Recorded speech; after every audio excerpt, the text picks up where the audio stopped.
बनारस की आवाज news channel like subscribe share जरूर करें। जय हिंद साथियों, आप देख रहे हैं बनारस की आवाज न्यूज चैनल। आज हमारे साथ जुड़ चुके हैं जुबैर खान बागी साहब और आने वाले त्योहार धनतेरस और दीपावली को लेकर किस तरह के यातायात व्यवस्था है और किस तरह के रूट बनाए गए हैं और किस तरह की जो चालकों की जो समस्या है उसका कितना समाधान हो रहा है, क्योंकि कहीं भी जो है जगह जगह पे जो है रास्ते को ब्लॉक किया जा रहा है और कई रास्ते ब्लॉक हो जा रहे हैं, कई जगह ई रिक्शा चालकों को जाने नहीं दिया जा रहा है। तमाम तरह की समस्या है, उस पर सीधे बात करेंगे। हमारे साथ जुबैर खान बागी साहब जुड़ चुके हैं। बागी साहब, यातायात व्यवस्था की वर्तमान जो स्थिति है उसको लेकर क्या कहना चाहेंगे? दरअसल जो यातायात व्यवस्था की वर्तमान स्थिति है उसका जिम्मेदार खुद यहाँ का प्रशासन है। आज तक इनकी यातायात व्यवस्था कागजों पे चली, जमीन पर कोई काम हुआ नहीं। नगर निगम हर साल टेंडर जारी करता है स्टैंडों के नाम पर और गिने चुने स्टैंड मिलेंगे आपको, बाकी सब हवाई कागजों पे चल रहे हैं। तो पूरी व्यवस्था का जिम्मेदार जो है, जो आज बनारस की जो दुर्व्यवस्था है उसका जिम्मेदार पूरी तरह यहाँ का प्रशासन है। तो वर्तमान में क्या कहाँ कहाँ समस्या हो रही है? समस्याओं की बात जब किया जाए हम लोग तो कई जगह समस्याएं हैं। कहीं ऐसी कोई प्रॉपर जगह ही नहीं है लोगों के पास। इतनी गाड़ियां हैं, छोटी गाड़ियां जो कि बनारस के लाइन है, ऑटो रिक्शा, ई रिक्शा, उनके लिए कहीं भी ऐसी व्यवस्था नहीं बनाई गई है। जो मुख्य जगह है जैसे कैंट हो गया, लंका हो गया, तमाम जगह हो गया, प्रयास हो रहा है। आधी अधूरी व्यवस्था बनाई जाती है और वो व्यवस्था धीरे धीरे खत्म हो जाती है। कहीं इनकी पूरी व्यवस्था बनती नहीं है। वक्ती तौर पे जब दबाव बनता है संगठनों का, जब इस पर चर्चा होती है तो वक्ती तौर पे कुछ काम आधा अधूरा हो जाता है, फिर धीरे धीरे वो चीजें समाप्त हो जाती है। देखिए, इसमें व्यापक काम करने की जरूरत है ना। और प्रशासन करता क्या है, एक तरह से चालकों को डरा कर व्यवस्था को सही करने का काम है। अभियान के नाम पर आप देखें, इधर भी बराबर अभियान ये लोग चला रहे हैं। महीने में 55 दिन 6 दिन पूरा थाना चौकी, पूरा यातायात विभाग रोड पे उतर जाता है।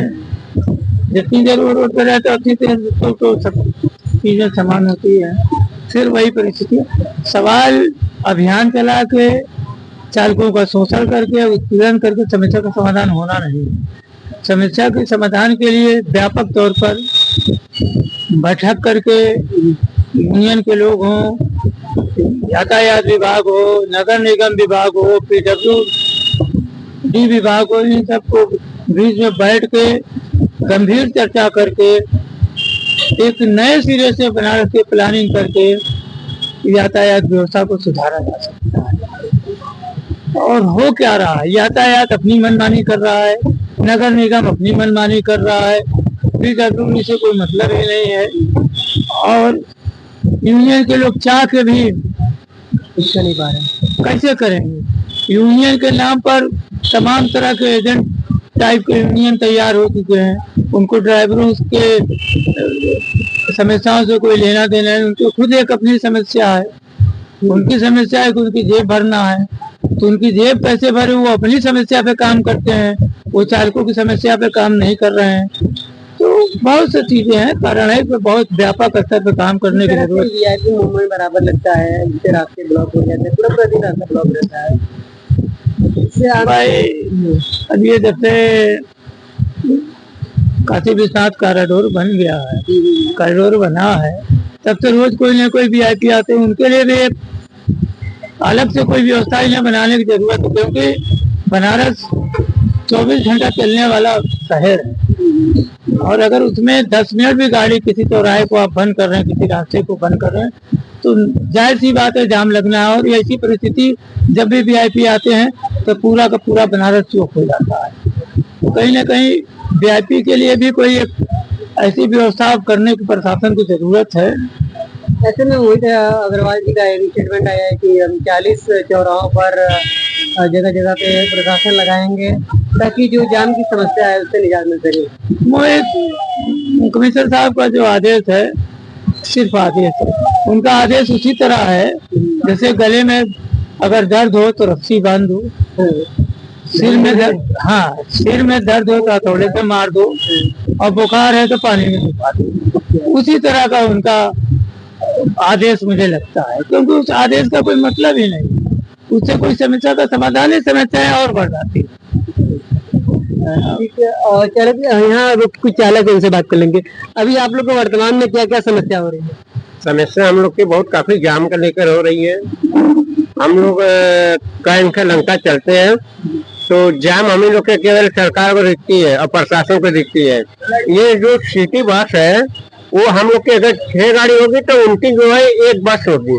तो पहले चौड़ीकरण नहीं कर रहे हैं, पहले लोग हम लोग ऑटो चालक टोटो चालकों को परेशान किया जा रहा है।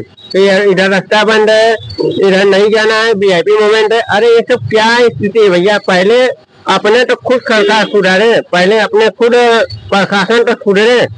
प्रशासन चौराहे पर रहेगी लेकिन 4 व्हीलर घूम रही है वहाँ पर, तो 4 व्हीलर वाले को नहीं बोलते हैं, छोटे चालकों को, टोटो को, ऑटो को, ये लोग को प्रशासन बोलती है। तो यानी जो छोटे चालकों लोग हैं ये लोग तो थोड़ा कमजोर है, और 4 व्हीलर वाले तो बड़े पार्टी है, बड़े पैसा वाले हैं, वो लोग को नहीं बोल सकते हैं। जाम का मुख्य कारण जो है, जो बड़ी गाड़ियां आ रही हैं, बसें भी आ रही हैं सिटी में बसें आ रही है, टेम्पो ट्रेवलर आ रही है, वो बड़ी बड़ी सारी गाड़ी आ रही है, उससे जाम नहीं लगता है, जाम उसी से लगता है। लेकिन ये प्रशासन और शासन को बस ये छोटी गाड़ी दिखती है, गरीबों लोग को दिखती है परेशान करना। ये अपने आप को खुद गलत है लेकिन जनता को गलत बनाते हैं। ऐसे में इस तरह से ई रिक्शा चालकों को ये रूट जो दिया गया है, उसके बाद क्या लोगों को जगह स्टैंड की व्यवस्था बड़ी है? कुछ नहीं बढ़ी है, जो हाँ है जैसे उसी तरह है, कुछ भी नहीं बढ़ा है, हमको लग रहा है न बढ़ेगा। और ये बताइए, आपका खुद का ऑटो है या? हमारा ये भी ऑटो है, खुद का हमारा ये भी ऑटो है। हम इतना परेशान हो चुके हैं, कहीं अभियान चल रहा है या अगर कागज भी सही है, हमारा डॉक्यूमेंट सही है, तो फिर भी रोक कर वो सीधे कोई न कोई बहाने से हमारे चालान कर दे रहे हैं। यही सब डर कर हम गाड़ी नहीं चला पा रहे हैं। तो हमारी किस्त हमारे सर पर अभी अगले महीना का भी बाकी है, दूसरा महीना चलने लगा, हम ढंग से कमा नहीं पा रहे हैं और हम किस्त नहीं भर पा रहे हैं। कंपनी वाले के फोन पर फोन आ रहा है, बैंक वाले का, हम बहुत परेशान है। इस तरह से जो आपको जमा करना है, जो किस्त जमा करना है वो नहीं हो पा रहा है, उनके हम कमाई नहीं पा रहे हैं। जब वीआईपी मूवमेंट आ रही है, भैया ये वीआईपी लोग आ रहे हैं, रास्ता बंद है, भैया जाम लगा हुआ है, रास्ता यहाँ से बंद किया जा रहा है। तो ये सब क्या है? कम से कम पहले 4 व्हीलर को रोका जाए, बाहरी गाड़ियों को रोका जाए। जाम तो उससे लगती है, सिटी बस अगर जाम लग रही है तो सिटी बस उधर चलनी नहीं चाहिए। अगर हमारी 6 गाड़ी है तो सिटी बस रेट से पड़ेगी, और सिटी बस ऐसी है कि अगर कैंट से लंका जा रही है तो अगर सवारी बीच में उतर रही है, सवारी हाथ दे रही है, वो बीच में ही करके अपना सवारी लाता है, उठाता है। और छोटी गाड़ी वाले को, टोटो को, ऑटो को, ये लोग अपना साइड में कर रहे, सवारी उठाते, सवारी लगते हैं। ये सब सरकार को नहीं दिखता है। तो कहीं ना कहीं जो बड़ी गाड़ी है उनको कोई रोक टोक नहीं है। बड़ी गाड़ियों को कोई रोक टोक नहीं है भैया, केवल रोक टोक हम गरीबों का है, हम लोग गरीबों का फोकस किया जा रहा है। तो कहीं ना कहीं जो छोटी गाड़ियां हैं, जो पर्यटक आते हैं, तो जब आप उनको सही तरीके से रिसीव करेंगे, सही जगह पर उतारेंगे, तो कहीं ना कहीं काशी का ही नाम ऊंचा होगा ना, भारत का, हमारे प्रधानमंत्री का, मुख्यमंत्री का, यातायात विभाग का। यही तो हमारे शासन और प्रशासन को यही बात नहीं समझ में आती है भैया। हम मीडिया के माध्यम से ये कहना चाहते हैं कि शासन प्रशासन पहले इस चीज को ध्यान दे कि छोटी गाड़ियों को न परेशान किया जाए, पहले बड़ी गाड़ी जो बाहर की गाड़ी है वो उसको सिटी में ना आने दिया जाए। ये काली डोर जो है ये हम लोग का खखरी एरिया है, इससे यात्री बढ़े हुए हैं, तो थोड़ा इसको देखते हुए प्रशासन इस पर काम करे। हौसला का बात करके, जिस तरह से ये काशी एक पर्यटक स्थल है और यहाँ पे बराबर जो है दर्शनार्थी आते हैं। ई रिक्शा चालक और ईवी चालक और तमाम जो ऑटो चालक हैं, ये लोग की पर्सनल गाड़ी होने के बाद और भी ये अलग अलग तरीके से चालान की समस्या से परेशान रहते हैं। और ये समय पर अपनी किस्त भी नहीं जमा कर पाते हैं। कुछ इस तरह से इनका सड़कों पर शोषण होता है। जबकि काशी में आने वाले तमाम पर्यटकों को सही जगह से रिसीव करके सही जगह सही स्थान पर उनको पहुंचाने का काम करते हैं। इससे काशी का गौरव बढ़ता है और कहीं ना कहीं यहाँ के यातायात विभाग की और हमारे सीएम जो योगी जी है उनका गौरव बढ़ता है, उनका नाम बढ़ता है, उनका सम्मान बढ़ता है। तो ये तमाम चीजें बढ़ती हैं और इसको लेकर अभी जो ड्राइवरों के साथ शोषण हो रहा है, ऐसे आने वाले दिनों में कुछ बहुत सारी समस्याएं उत्पन्न हो सकती है, जिससे कि काशी का नाम खराब हो सकता है। तो ऐसे में जो समस्या है उस समस्या का समाधान जल्द से होना चाहिए, ताकि रिक्शा चालक, टीवी चालक, तमाम चालकों को राहत मिल सके। मिलते हैं अगले अपडेट में।